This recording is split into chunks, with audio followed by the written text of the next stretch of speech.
Good morning friends, कैसे हैं आप सब। धातुओं के विषय में सुना होगा सब आपने। सब जानते हैं विभिन्न धातुओं के, इनके क्या गुण धर्म हैं, इनका काहे में उपयोग होता है। मगर शायद सुन के अचंभा हो कि सोना हो, चांदी हो, तांबा हो या और भी कोई भी धातु हो, इससे तांत्रिक प्रयोग भी करे जाते हैं। इससे बहुत सारे टोटके भी किए जाते हैं, इससे बहुत सारे उपाय भी किए जाते हैं। मैं कुछ सूक्ष्म से आपको बताता हूं, इनको आप अमल कीजिए ध्यान से सुन के। सोना, चांदी और तांबा तीनों धातु मिला के अगर आप कड़ा बनवा लेते हैं हाथ का, कड़े में धारण कर लीजिए इसको, आपको है ना, किसी भी दिन किसी भी समय, कोई बंधन नहीं है इसका। इससे अगर ग्रहों के कारण कोई कष्ट भोग रहे हैं, कोई भी अनिष्ट ग्रह हैं आपकी जन्मपत्री में, वो शांत होंगे, उनका दोष शांत होगा, आपको अच्छा लगेगा। चांदी और शीशे का कड़ा, देखिए चांदी और शीशे का कड़ा बनाना सरल नहीं है, क्योंकि चांदी का पहले खोल बनता है, फिर उसमें शीशा भर दिया जाता है, होता है ना, जैसे नाली सी बना के एक टनल सी बनाई उसकी चांदी की पाइप टाइप का, और उसमें शीशा भर दिया उसके अंदर। ये कड़ा अगर धारण करते हैं आप तो बहुत ही मिरेकुलस इफेक्ट इसका, ये मैं दर्जनों बार मैं प्रूव कर चुका हूँ, इसलिए मैं आपको बता रहा हूँ। ये बहुत ही अच्छा लगेगा आपको। वैसे तो देखिए, मैं स्टोन्स जो बताता हूँ, सजेस्ट करता हूँ, मैं हमेशा प्रेफर करता हूँ स्टोन्स की क्वालिटी को लेकर नहीं, स्टोन की एनालिसिस को लेकर। प्रॉपर्ली एनालाइज होना चाहिए स्टोन। अगर प्रॉपर्ली एनालाइज हो जाएगा तो फिर उसका प्रेशस है या सेमी प्रेशस है, वो उसका इफेक्टिव नहीं, इतना इफेक्टिव नहीं होगा जितना कि ये कि प्रॉपर्ली एनालाइज हो जाए। और नंबर 2 कि किस समय किस तरीके से कैसे प्राण प्रतिष्ठा करके स्टोन को धारण करें, वो चीज़ ज़्यादा इम्पोर्टेंट है। मगर धातुओं को लेके मैंने रत्ती, उनके जो वेट है उनका, वो रत्तियों में मैंने तोड़ करके देखा, तो ये मुझे धर्मानंद जोशी थे हरिद्वार जी के, उनसे प्रेरणा मिली थी इस चीज़ की। जब उस एक अपना 70-80 के दशक में एक तो नहीं दर्जनों सुनार उनके कारण बन गए कनखल में। आप आज भी पता कर सकते हैं धर्मानंद जोशी का नाम। उनसे प्रेरित होके ये मैंने दिए अपनी किताबों में, 2-3 किताबों में मैंने दिए हैं ये, वो मैं आपको बता रहा हूँ। ये यूज़ करें आप देखें आपको कितना अच्छा लगेगा। किसी भी स्टोन की ज़रूरत नहीं होगी, किसी भी अनुष्ठान की ज़रूरत नहीं होगी, किसी भी गृह शांति की ज़रूरत नहीं होगी। 36 रत्ती लोहा, इनका वेट बिल्कुल एग्जैक्ट होना चाहिए। 36 रत्ती लोहा ले लीजिए, 33 रत्ती तांबा ले लीजिए और 24 रत्ती चांदी ले लीजिए, और इनको पीट के अलग अलग इनके छल्ले बनवा लीजिए या इनका कड़ा बनवा लीजिए और इनको धारण कर लीजिए।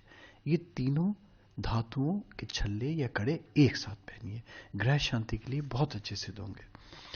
देखिए अगर स्थिति बहुत गंभीर है ना, तो लगता है कि प्रॉब्लम छोटी मोटी नहीं, बड़ी क्रिटिकल प्रॉब्लम है, तब फिर ये जो धातु है ये, इसमें जो इनका वेट है वो वेरी करेगा। 38 रत्ती लोहा लीजिए, 33 रत्ती तांबा लीजिए और 36 रत्ती चांदी लीजिए। इनका वेट वेरी कर गया, और इनके अलग अलग कड़े बनवा के ये आप धारण कर लीजिए। रिंग क्योंकि बहुत ऑड सी लगेगी, तो कड़ा बना के इसका ये बहुत अच्छा लगेगा। अलग अलग ग्रहों से संबंधित चीज़ें दी थी उन्होंने, वो मैं बता रहा हूँ आपको। ये मैंने बहुत ही बहुत ही वाइडली मैंने इसका प्रयोग करवाया। अगर सूर्य ग्रह कष्ट दे रहा है जन्मपत्री में, तो 33 रत्ती का तांबा ले लीजिए, उसका छल्ला बनवा लीजिए, या 132 रत्ती तांबा ले लीजिए, उसका कड़ा बनवा लीजिए, या 133 रत्ती तो बहुत ज़्यादा वेट हो जाएगा, इसका कड़ा बनेगा। 33 रत्ती तांबे का छल्ला बनवा सकते हैं और ये रिंग फिंगर में धारण कर लीजिए। अगर चंद्र ग्रह के कारण पीड़ा हो रही है तो इसी प्रकार से इसके लिए 36 रत्ती और 24 रत्ती का छल्ला या 144 रत्ती का कड़ा बनवा लें और ये धारण कर लें आप। इसी प्रकार से अगर मंगल ग्रह कष्टकारी हो रहा है और अलग अलग उनकी इंटेंसिटी की उस पीड़ा का इफेक्ट कितना ज़्यादा है, अगर कम है तो 28 रत्ती का तांबा, और अगर अधिक पीड़ा भोग रहे हैं तो 112 रत्ती का तांबा, ये ये ले लें और लेके कड़ा या इसकी छल्ला बना के धारण कर लें। अगर बुध ग्रह के कारण कष्ट हो रहा है तब 48 रत्ती चांदी लेके इसका कड़ा बना लें या इसका छल्ले बना लें। अगर गुरु ग्रह के कारण कष्ट हो रहा है तो सोना धारण करें, और सोना अगर संभव नहीं होता तो पीतल धारण कर लें। वेट इज ए मटेरियल इसके लिए। अगर शुक्र ग्रह के कारण पीला है तो 37.5 रत्ती चांदी या 150 रत्ती चांदी, जो भी ग्रह की इंटेंसिटी है पीड़ा देने की। अगर शनि के कारण कष्ट हो रहा है तो 36 रत्ती का लोहा या 38 रत्ती का लोहा, इन दोनों में से कोई भी वेट लेके, ये देखिए ये होम्योपैथी की शीशी की तरह है, ट्रायल एंड एरर। किसी को 36 रत्ती फायदा किया, किसी को 38 रत्ती फायदा किया, तो ये टेस्ट करना पड़ेगा कि किसके लिए क्या दरकार है। इसी प्रकार इसमें लोहे में देखा कि जिसको 93 रत्ती या 115 रत्ती का कड़ा या छल्ला बनाया तो उनको और ज़्यादा इफेक्टिव हुआ। तो ये देखना पड़ेगा कि शनि के लिए, विशेष रूप से शनि के लिए, इसके लिए जो रिकमेंड किया था उन्होंने 36 रत्ती, 38 रत्ती, 93 रत्ती और 115 रत्ती। कांसे की धातु के बने घंटे आते हैं, ये घंटा ले लीजिए और मॉर्निंग में ध्यान करते हैं, ध्यान नहीं करते हैं, शांत वातावरण हो जिस समय, घंट नाद कीजिए। इस नाद में आप रम जाइए, आप ध्यान से देखिए तो जो उसकी हमिंग होती है, जो उसकी गूंज होती है, जो इसकी इको होती है, उसमें ओम नाद बड़ा क्लियर सुनाई देगा आपको। और वो गुनगुन गुनगुन गुनगुन गुन इस तरीके की ध्वनि प्रतीत होगी आपको। इस ध्वनि में रम जाइए आप। ये जो ओम घंटनाद से ध्वनि निकलती है, इसके तरंगों में, इसकी कंपन में, इसकी स्पंदन में मस्तिष्क और नाड़ियों को जागृत करने का विलक्षण धर्म छुपा हुआ है। मगर क्या है कि हम शाम तो सोचते हैं घंटा बजा रहे हैं, तो घंटा बजाना और घंटे में रमना, घंटे के मर्म को समझना और घंटे में पेनिट्रेट करना, उसकी ध्वनि में खो जाना, बहुत अंतर है। आप इसको करेंगे तो ओम में रम जाएंगे आप, और अगर जो ओम में रम गया तो फिर कहाँ कष्ट रह जाएंगे व्यक्ति के। इसको करके देखें दोस्तों। फौलादी लोहा होता है, ये एक तो लोहा जो साधारण जो जिसमें रस्टिंग हो जाता है, और एक फौलादी लोहा कहलाता ही फौलादी लोहा है, इसमें रस्ट नहीं होती, इसमें जंग नहीं लगती।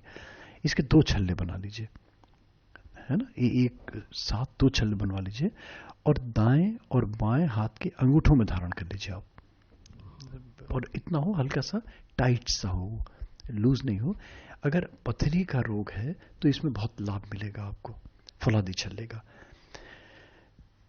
तांबा और जस्ता 2 धातु, इनके छल्ले बनाइए और पैर के दोनों अंगूठों में उनको इस प्रकार पहन लें कि जो पैरों के अंगूठों के मूल हैं उनमें प्रेशर पड़े, वो कस के दबे रहें। अगर किसी को कंठमाला रोग है, गलकंठ रोग कहलाता है, अगर वो किसी को रोग है उसमें ये बहुत ही ज़्यादा लाभकारी सिद्ध होगा। कृतिका नक्षत्र आता है, जन्मपत्री में आपको मिल जाएगा देख के। इस नक्षत्र में लोहे की एक अंगूठी बनवा लें, है ये सुनार बना देंगे आपको, पर्टिकुलर वो पीरियड देखना पड़ेगा। और इसी नक्षत्र में, कृति नक्षत्र में ही मंत्र का जाप कीजिए, ओम नमो अग्नि रूपाय ह्रीं नमः। ओम नमो अग्नि रूपाय ह्रीं नमः मंत्र का जाप करते हुए इसको धारण कर लीजिए आप, और ये दाएं हाथ की अनामिका उंगली में पहनना है। किसी भी प्रकार की आपदा है, विपदा है, टोने टोटके के कारण कोई कष्ट उठा रहे हैं, या कहीं किसी की भावना होती है ना, किसी ने कुछ कर दिया, अगर ऐसा कहीं आभास है, ऐसा कहीं पैनिक है, ऐसा कहीं प्रतीत हो रहा है आपको, तब ये छल्ला आपको बहुत ही ज़्यादा लाभ देगा। तांबे के तार में सिरस के बीज, रुद्राक्ष, तुलसी की जड़, कौड़ी और छोटे पंख पिरो लें, है ना, ये इसमें बना देंगे, ध्यान से करना पड़ेगा। और बच्चों के गले में धारण करवा लें, विशेष रूप से उन बच्चों के गले में जिनको या तो टीथिंग में प्रॉब्लम हो रही है, या जिनको गले का कोई भी रोग है, विशेष रूप से गलकंठ रोग है, ये माला बच्चे के लिए बहुत उपयोगी सिद्ध होगी उनके इन पर्टिकुलर रोगों में।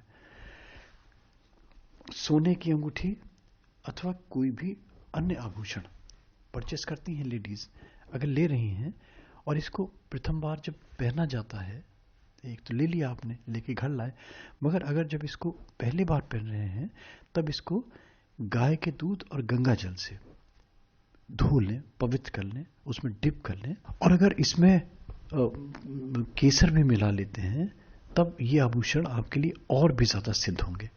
इस प्रकार से आभूषण धारण कीजिए। जनरली क्या होता है कि गहने लिए और पहन लिए, तो पहनने से पहले उसको इस तरीके से, और अगर परिणाम आपको और भी अच्छे लेने हैं, है ना, लग रहा है कि हमें ये फले, हर आदमी चाहता है, कोई कपड़ा पहनता है, कोई आभूषण लेता है, कोई नया ऑर्नामेंट कुछ भी लेता है, तो उसकी भावना ये जरूर रहती है कि फले, फबे, फबे तो है ही, फबे मीन्स कि सूट करे उसके, जचे उसके ऊपर, और दूसरा कारण होता है कि ये फलीभूत हो, फलीभूत मीन्स कि अच्छा हो।